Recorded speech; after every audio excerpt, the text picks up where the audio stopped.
everybody, and welcome to Commissioner of Workforce and Professional Development first webinar for 2022. And our webinar is entitled Creating Bias-Free Training. And I think it's important that I do provide a few housekeeping rules as it relates to our webinar before we actually begin. We just ask that if you can please mute your mics so that we don't have too much background noise while Dr. Young is presenting. Also, if you have a question, comment, or concern, either you can put it in the chat, or we ask that you can wait until after the presentation, and we will have a question and answer session at that time.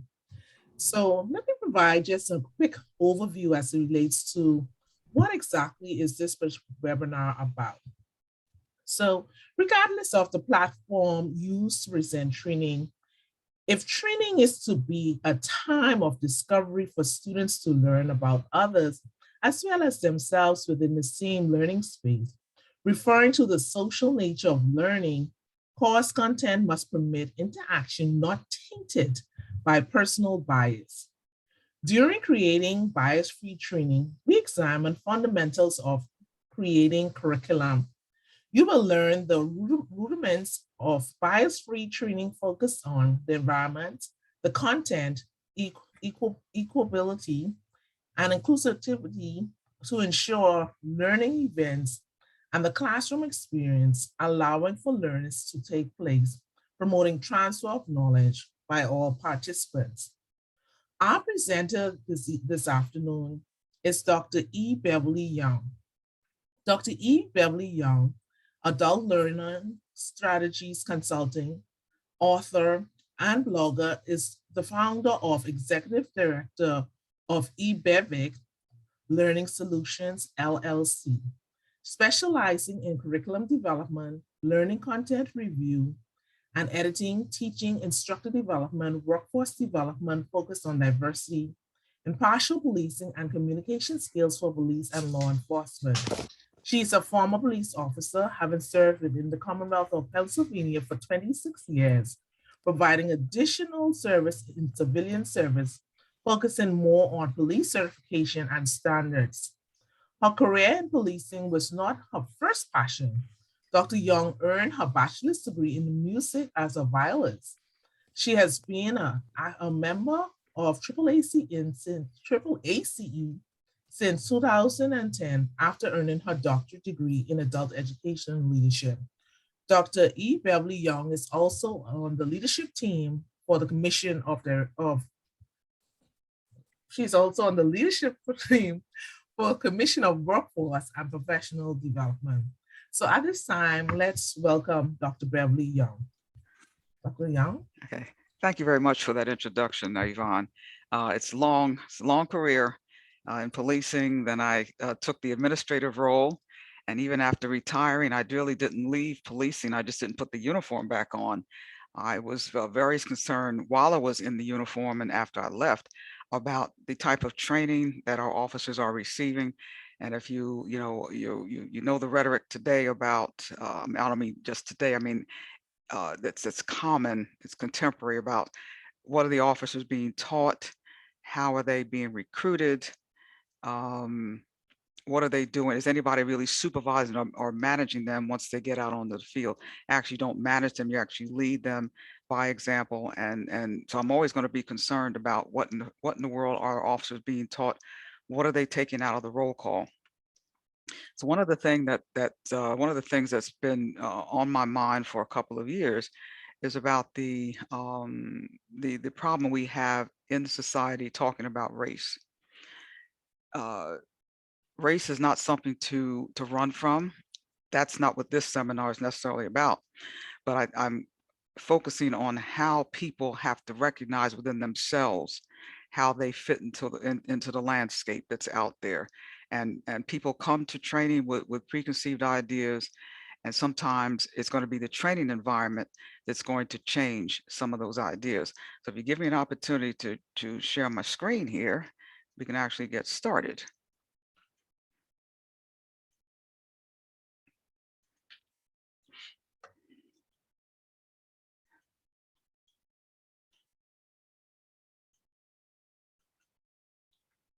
Okay, I hope everybody can see that. I need to,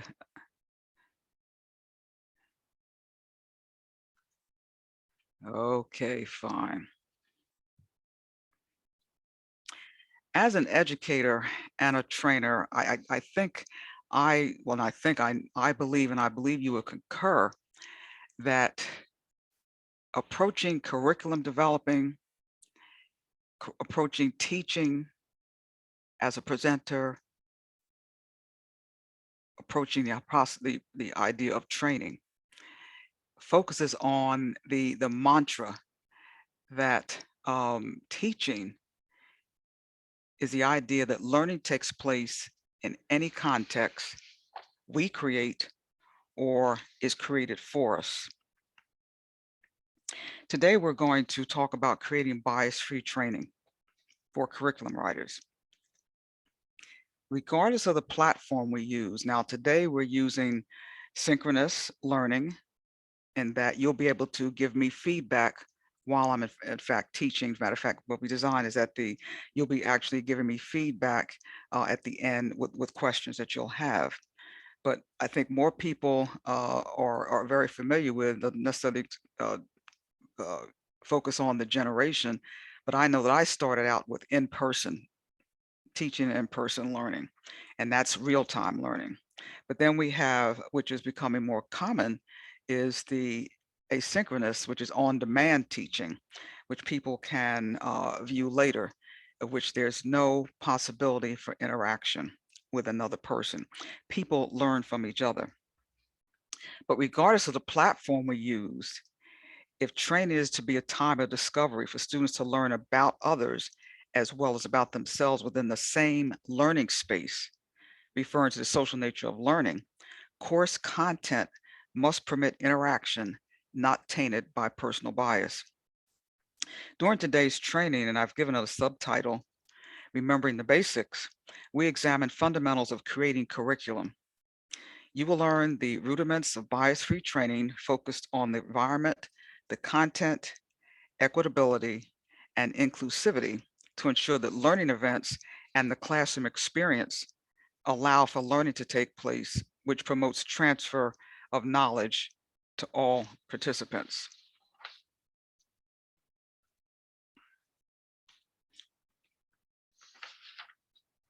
To fully address the subject of creating bias-free training, first we must address the who in the adult learning process, the why, or the adult learner's motivation for participating or not participating, and finally, the what of adult learning.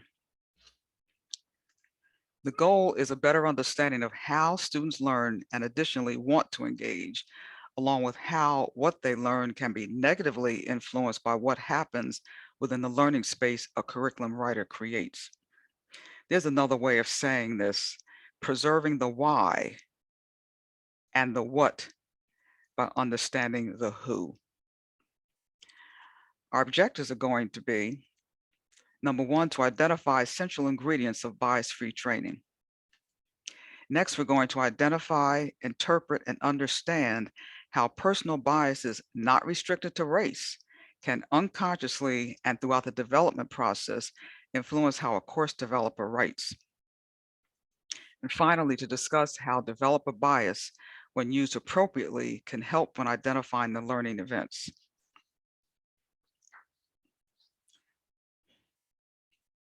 Let's get started. We're going to begin looking at the who in the development process. We focus on the participant first, and then on the developer. Process suggests partnership. Contained within the training development process, there are principles about the who, the learner, the why, or the motivation, and the what, the information to be addressed, which helps shape and create the environment we want learners to experience. This is what we already know about the adult learner and what shapes the training development process. Learning occurs within the context of life.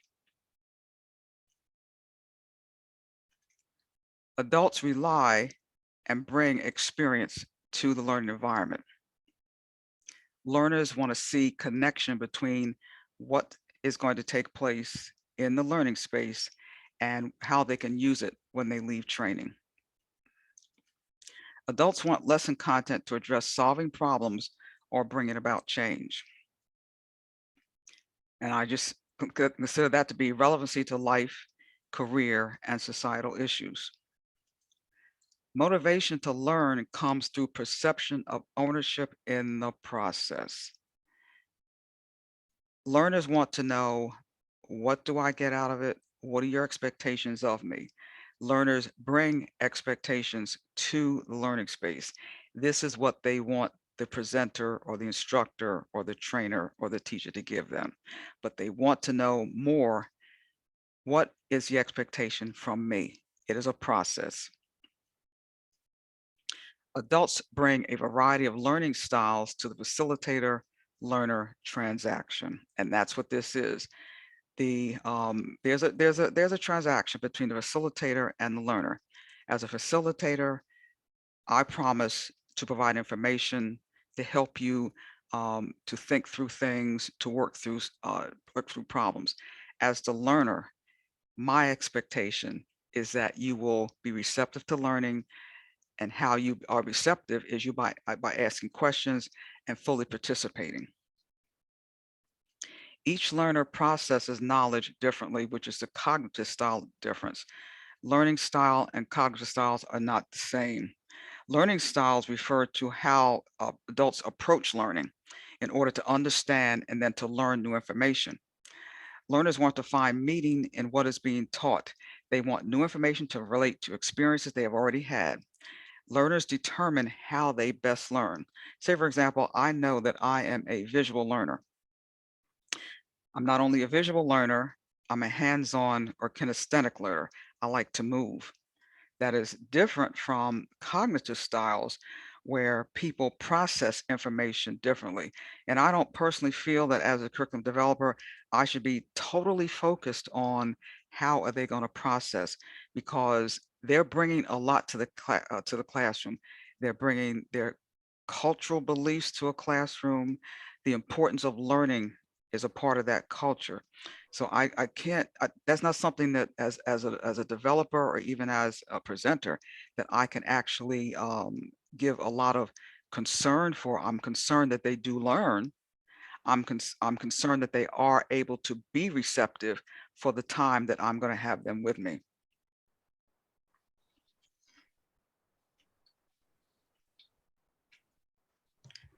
What would you say if I were to ask this particular question? This is going to be an opportunity for you to talk to yourself now. I have no problem if you go into the chat, and I'm going to give you a couple seconds to do that once I present this to you. And I'm not able to view the chat right now, but once I'm finished, I can go back through it. But if I were to ask you this question, creating lesson content and designing training in general, now you need to fill in the blank, and these are the options I'm going to give you. First, it's challenging. Second, allows me to be creative and instructive. And finally, good question. What is it? So just take a couple seconds to give your response to that question. I could have set it up as a poll question, but I opted to not do that. Just this time to talk to yourself and put in the chat, how would you fill in the blank? It's challenging, allows me to be creative and instructive. Very good question, what creating lesson content design and training in general is.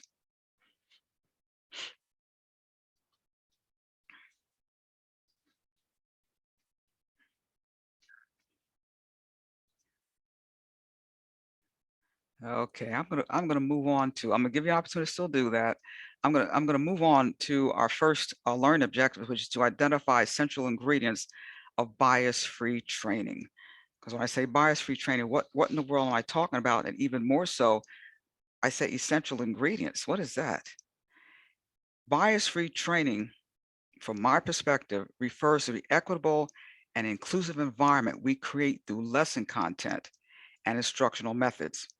Keep in mind, there's a social nature to learning. Learners need space to participate and to experience the social aspect in order to process and to change their thinking. I know you hear me saying social nature. That's what learning is all about. And that's sometimes, and I know you find yourself, at least I find myself in situations where I can't control whether it's going to be synchronous or asynchronous. Asynchronous is hard to training to develop and content to write, but people can still learn even if they don't have the interaction from somebody else in the group. But people can learn. Learners need space. The space we design comes through the content we write, the environment or learning space we create and manage, as well as the inclusive approach we use to allow learners to actively engage. This includes the learner who is reluctant to speak. So here are the essentials of bias-free training. The environment. The environment refers to the learning space, which can be classroom space if it's in person. It has to be a safe space. Safe space means you can open up and say what you feel, but it still has to be controlled. You just can't say anything. But you need to feel free to try to gather understanding about something. So the only way to do that is to allow a person to talk. So space has to be space, has to be very safe for them. And it's strengthened through the instructional methods that we incorporate into our content, into the experience. The content emphasizes that each learner is capable of learning, wants the opportunity to learn, and wants to retain identity in the process. I mentioned earlier that there are various cognitive styles and learning styles. Everybody is capable of learning. I know you're going to have learners who are going to come into the classroom who say, I'm never going to get this. Once they see the opportunity to practice what they've learned, their attitude will change and they'll be more willing. But each learner is capable of learning. Excuse me, equitability. Equitability keeps the training learner-centered, information-driven, void of isms. I have to emphasize that, void of isms. There are so many catchphrases and cliches out there. It's becoming mind-boggling, and it's also becoming very distractive. As long as your training content and your learning, the learning space is learner-centered and information-driven, you minimize the potential of isms to flow into that space. Inclusivity. Instruction encouraging respectful, social interaction through learning activities.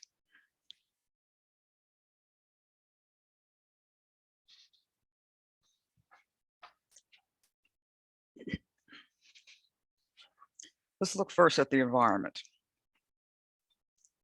the learning space, the safe space.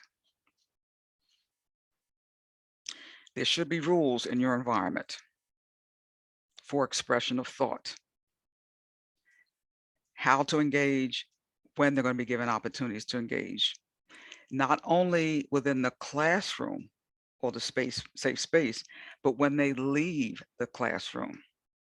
Because there are some, I've been in situations where things have started to erupt in the classroom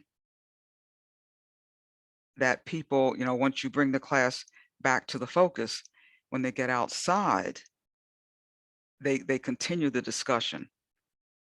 So you need to emphasize with them that we're not going to be argumentative. There's information that they might not totally agree with, and there's a way to express opposition.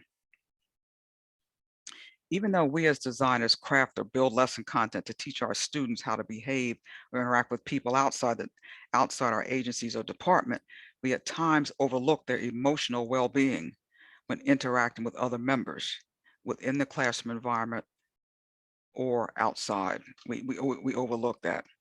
That's why safe space is paramount. The presenter must establish clear ground rules for participation in order to create an atmosphere for learning.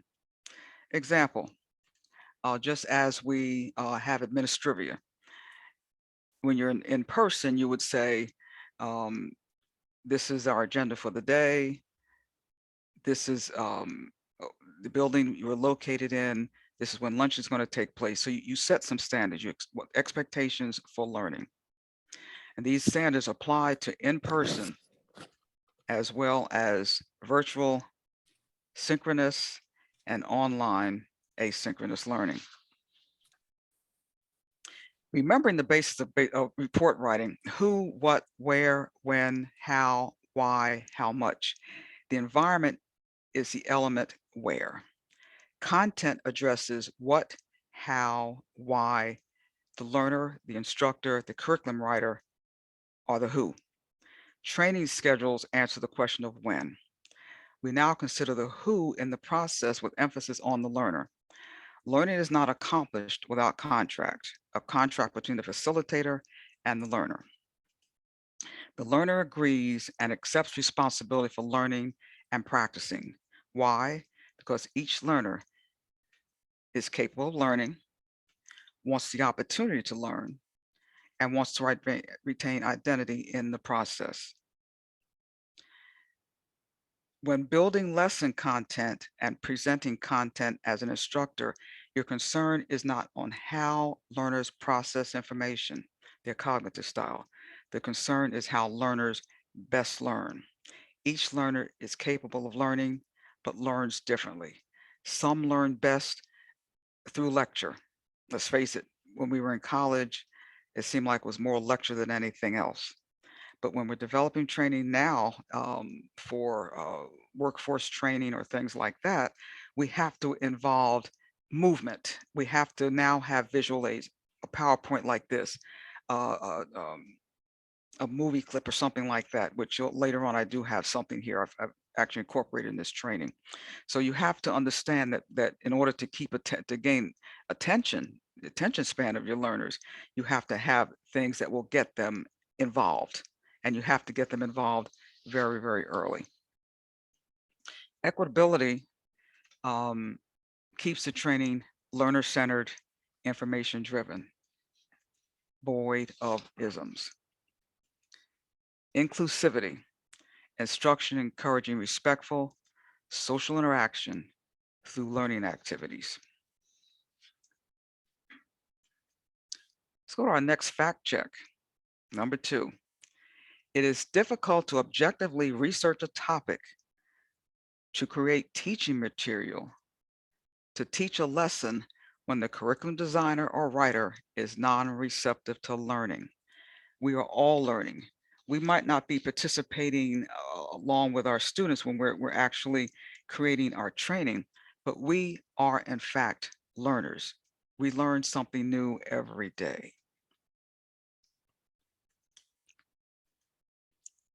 But something that can slip in there is what is called researcher bias, selecting and interpreting results consistent with what the researcher wants to find. That was from a research book that I had to read, Educational Research, 7th edition. I was a qualitative researcher during my doctoral program. My chairperson was very candid with me. She said, well, you know, the college, I attended Walden University, and I'm not saying it's just restricted to Walden University, but that's where I did attend. A lot of researchers do not necessarily respect or give a lot of credibility to qualitative research. There was a portion of my dissertation which is quantitative, but I am more of a person who likes to get into the field. I need to talk to people. I need to know how you are experiencing life. And that's what a qualitative researcher is. And there's nothing wrong with that. It's much, much longer because of the type of in-person study you're trying to do when you're trying to reach out to your participants. But we do know it is important to have what we consider to be confirmation bias, which is a little different in that what I had to prove in, not necessarily prove, but I had to say something about in one of my dissertation chapters was how I didn't take my personal bias, use my personal biases to identify something in the field. So it's called, you know, and that is actually called confirmation bias. which you're looking only for evidence to support preconceived ideas instead of remaining objective to learning, to listen to all the facts in order to form an opinion about an individual and current encounter. Keep in mind, the discussion is not limited to learning about a topic. You have to learn about the subject to be taught or the crafting of teaching material. Don't get confused. Don't confuse confirmation bias with authenticity or truth of facts, because the truth of facts are very important. The concern is about confirming preconceived ideas, which is where you can actually get into trouble. After saying all that, we say, well, where does the designer begin? You have to identify, interpret, and understand. Here's where we're going to transition from the learner to the developer, the second half of the who in the development process. To identify means to recognize, to interpret means to present in understandable terms.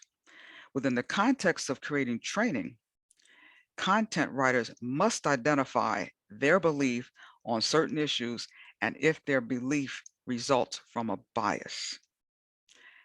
As a writer, you must interpret what you research so that instructors understand this information they are to present. Identification as well as interpretation extends to assessing training needs and identifying appropriate training activities to give life to lesson content. With that, we go to our second objective, which is to identify, interpret, and understand how personal bias, not restricted to race, can unconsciously and throughout the development process influence how a course developer writes.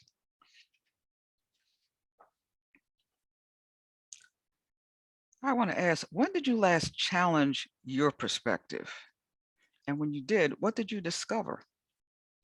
One way to check our perspective is by using a technique called reflexivity or self-assessment to call out, to expose our biases, our preconceived ideas that someone else might say have influenced any portion of the development process. In the self-assessment phase, which is an internal reflection, it's a period of self-awareness. I believe everybody's familiar with that. I ask the question, when did you last challenge your perspective? Adult learning scholars identify the importance of challenging their thoughts about race, thus acknowledging that the unconscious bias can shape, influence, and oftentimes interfere with the practice of teaching and the process of developing training. So I ask this question.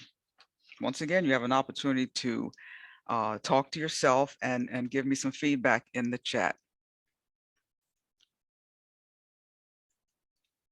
I think and form opinions about people independent of what my family and friends believe. Now, here are your options. It's true. Sometimes I consider opinions from others that influence me. And number 3, it's not that clear cut. It's not that clear cut.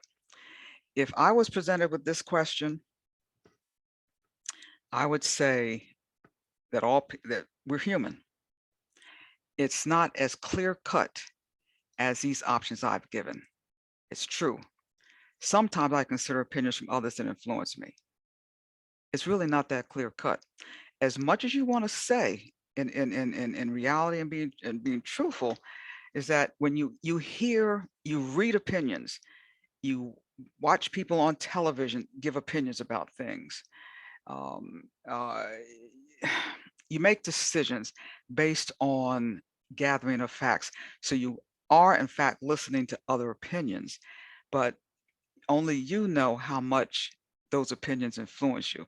So if I had to answer this question personally, I would say, well, it's not as clear cut as the question would suggest. So our second objective is to identify and interpret personal biases not restricted to race that can unconsciously and throughout the development process influence how we write. I don't want to use a broad brush stroke here to suggest that every course we develop or teach becomes tainted by personal bias. I do want to stress, however, we must be mindful of the potential to allow personal bias influence responses to questions asked that point directly to current events. Let me give you an example of some police scenario here. Some officers are expressing feelings of racial anxiety and in some ways state to me that they're hesitant about doing their job.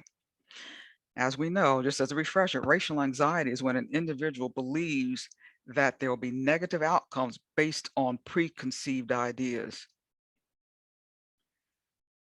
This is an emotional reaction, an emotional wellness issue. The preconceived ideas only come into play when the races of both people interacting are different.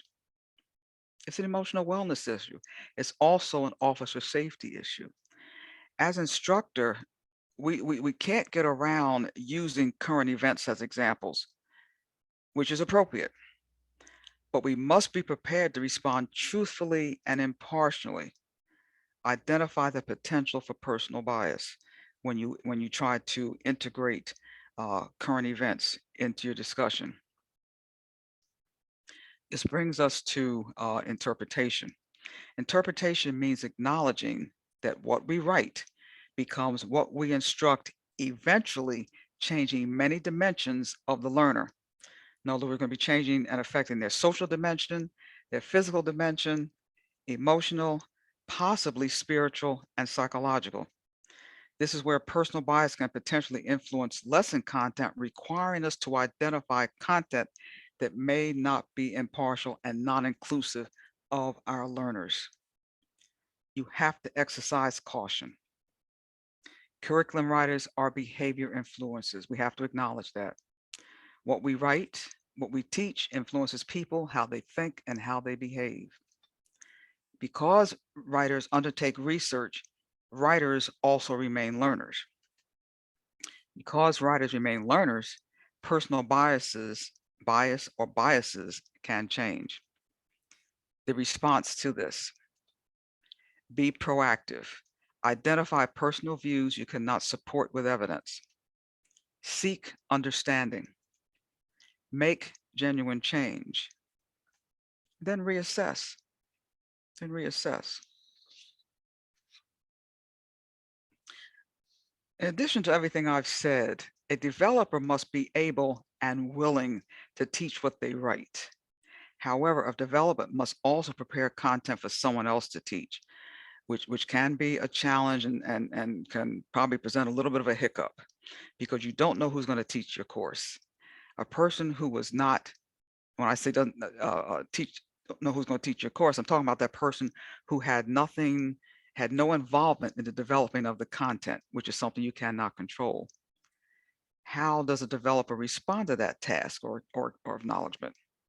Just be proactive. Identify personal views, seek understanding, make genuine change, and finally reassess. And when developing content for someone else to teach, we usually develop and create a lesson plan. We might have to put instructor notes in our lesson plan to let the instructor know that any current events that you use as examples to get discussion started should be selected cautiously. Our final objective is to discuss how developer bias, when used appropriately, can help when identifying learning events. But what is developer bias? The nature of bias. Bias is unconscious, which means it's implicit. It's implicit attitude, or can be an outward display of intolerance, fear, or desire to control, with its explicit and unreasoned thought, which is generalized and usually by choice. However, bias can mean the introduction of something to stimulate a reaction. Bias touches on the psychological dimension of a person. In most cases, biases are learned through cultural standards established by the family. Some biases are learned as adults. Some biases affect self-esteem, create resentment, lead to destructive behaviors. Adults have choices.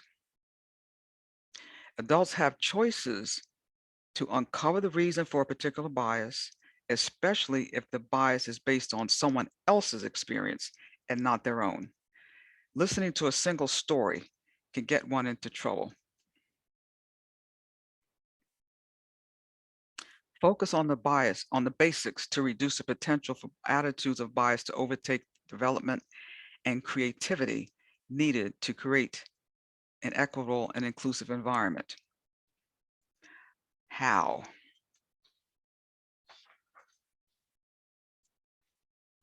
I'm going to talk about unconscious bias here. I want you to watch this short discussion of the danger of a single story. I come from a conventional middle-class Nigerian family. My father was a professor. My mother was an administrator. And so we had, as was the norm, live-in domestic help who would often come from nearby rural villages. So the year I turned 8, we got a new houseboy. His name was Fide. The only thing my mother told us about him was that his family was very poor. My mother sent yams and rice and old clothes to his family. And when I didn't finish my dinner, my mother would say, "Finish your food. Don't you know people like Fide's family have nothing?" So I felt enormous pity for Fide's family. Then one Saturday, we went to his village to visit. And his mother showed us a beautifully patterned basket made of dyed raffia that his brother had made. I was startled. It had not occurred to me that anybody in his family could actually make something. All I had heard about them was how poor they were, so that it had become impossible for me to see them as anything else but poor. Their poverty was my single story of them. Years later, I thought about this when I left Nigeria to go to university in the United States. I was 19.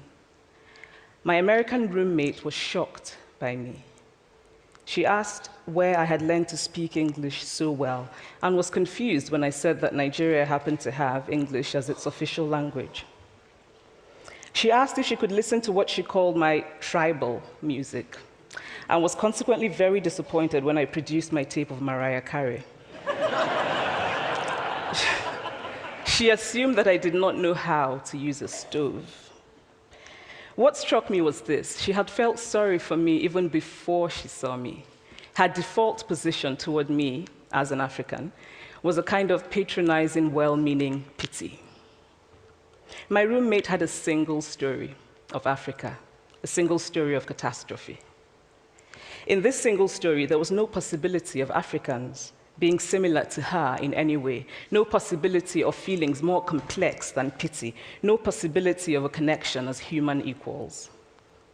So that is how to create a single story. Show a people as one thing, as only one thing, over and over again, and that is what they become. It is impossible to talk about the single story without talking about power. There is a word, an Igbo word, that I think about whenever I think about the power structures of the world, and it is nkali. It's a noun that loosely translates to be greater than another. Like our economic and political worlds, stories too are defined by the principle of nkali. How they are told, who tells them, when they are told, how many stories are told, are really dependent on power. Power is the ability not just to tell the story of another person, but to make it the definitive story of that person. The Palestinian poet Mourid Barghouti writes that if you want to dispossess a people, the simplest way to do it is to tell their story and to start with secondly. Start the story with the arrows of the Native Americans and not with the arrival of the British, and you have an entirely different story. Start the story with the failure of the African state and not with the colonial creation of the African state, and you have an entirely different story.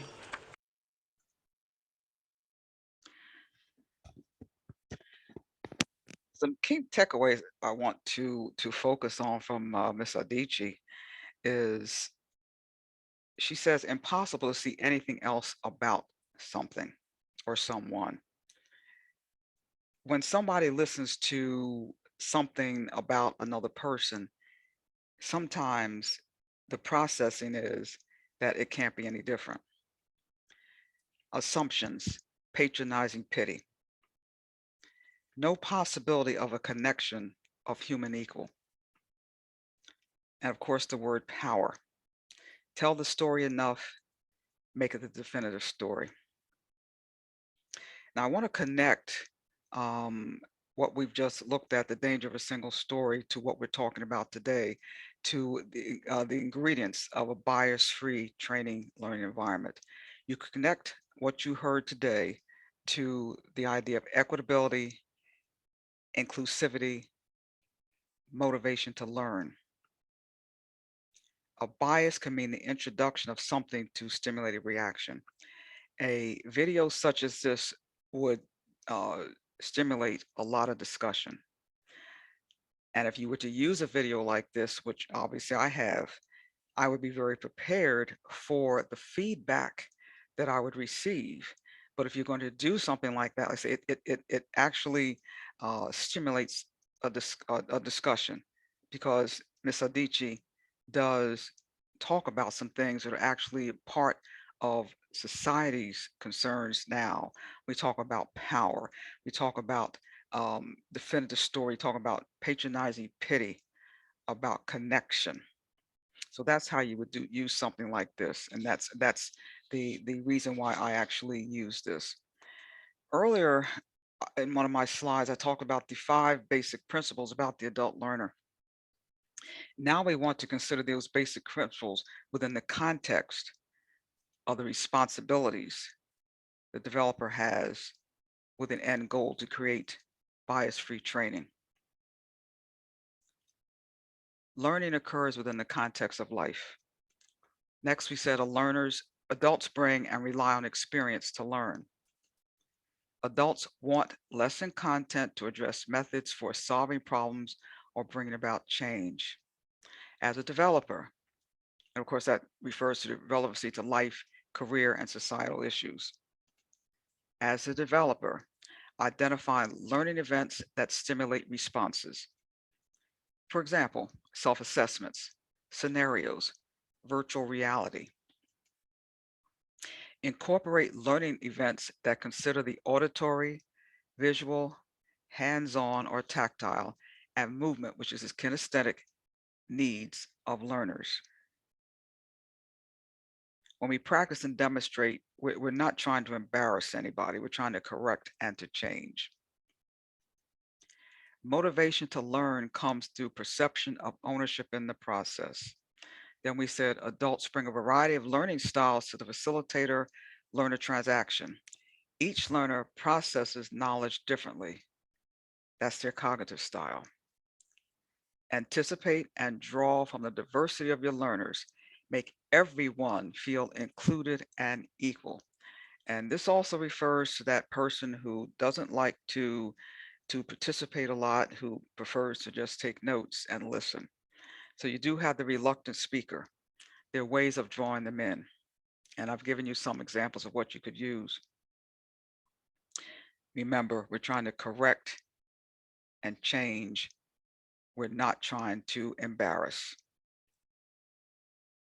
People bring biases to the classroom. People learn biases as well. Help learners to discern between biases that interfere with career enjoyment and biases that promote career fulfillment. Diversity is not restricted to ethnic, racial, or gender differences. Diversity includes differences in thinking. Remember, learning is a social activity. I can't say that enough. Yes, diversity, equity, inclusion are concerned when creating bias-free training, not only when talking about who the instructor is going to be.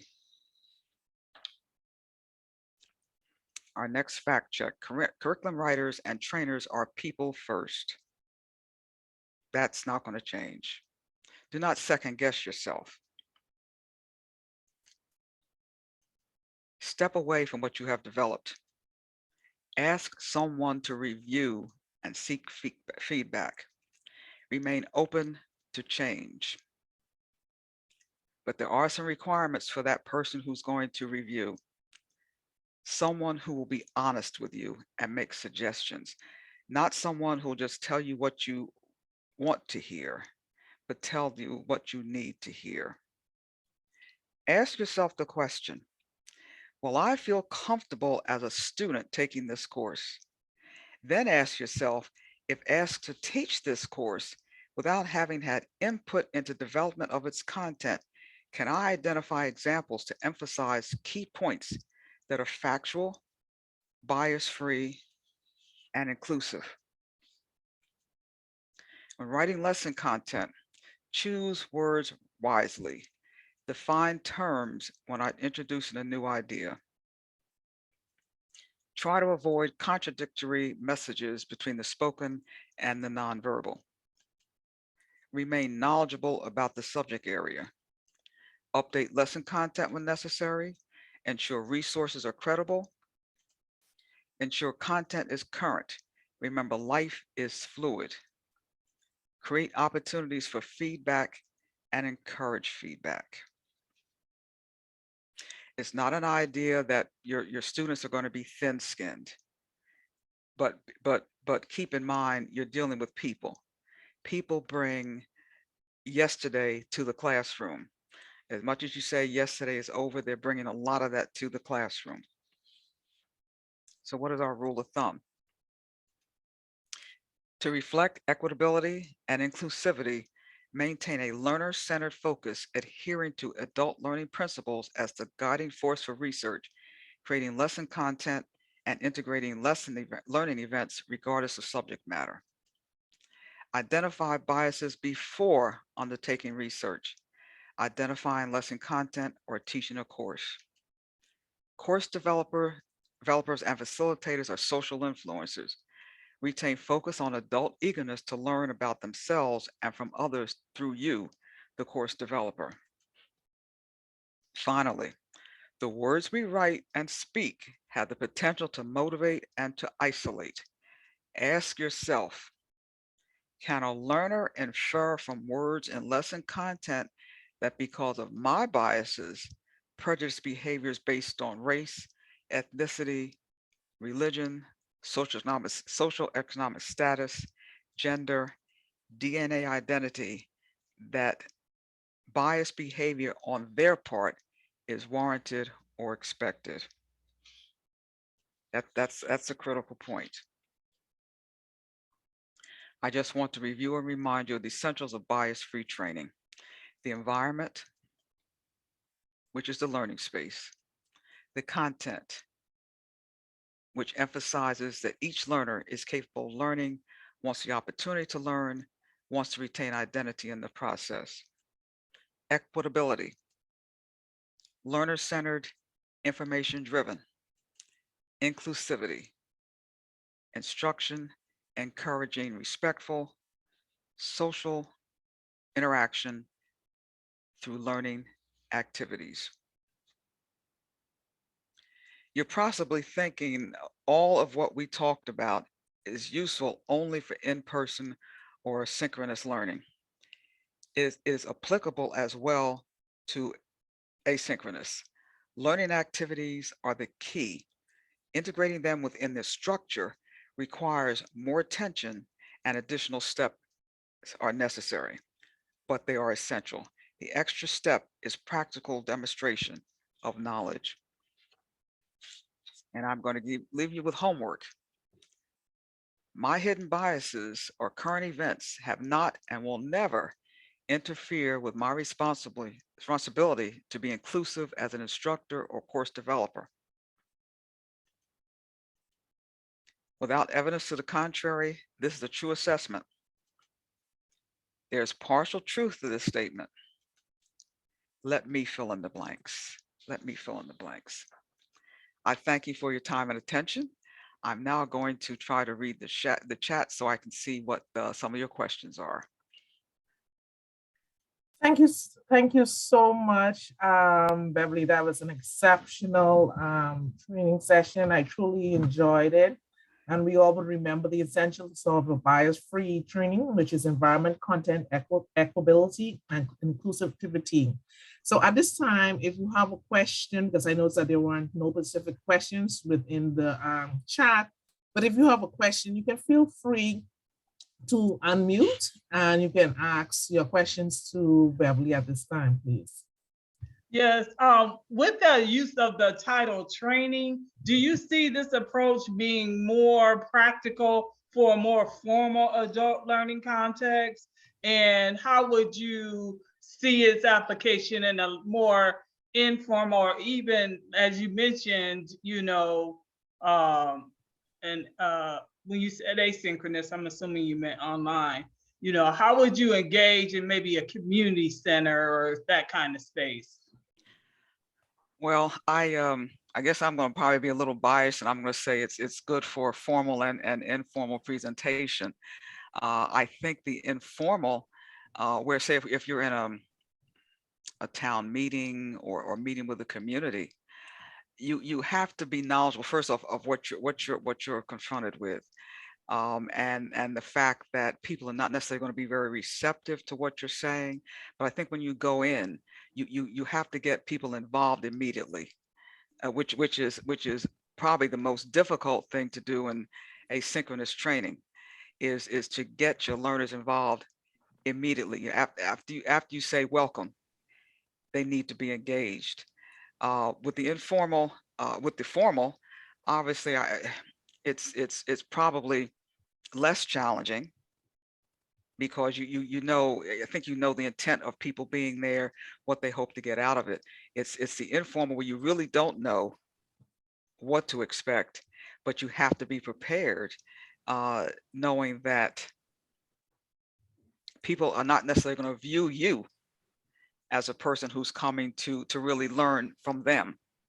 You might want, as a presenter, I might want the participants, the audience, to learn from me, but I have to somewhat demonstrate that I'm also here to learn from you. Here to learn from you. What is it that you want to take away from me? What can I give you? Okay, thank you. Any other questions? Thank you, Dr. Brown, for asking that question. Any other questions at this time? Okay, and let's check double check the chat. Okay, okay, go ahead. Dr. Brown, you have another question? Go ahead. That's a mistake. I was trying to do the thumbs up.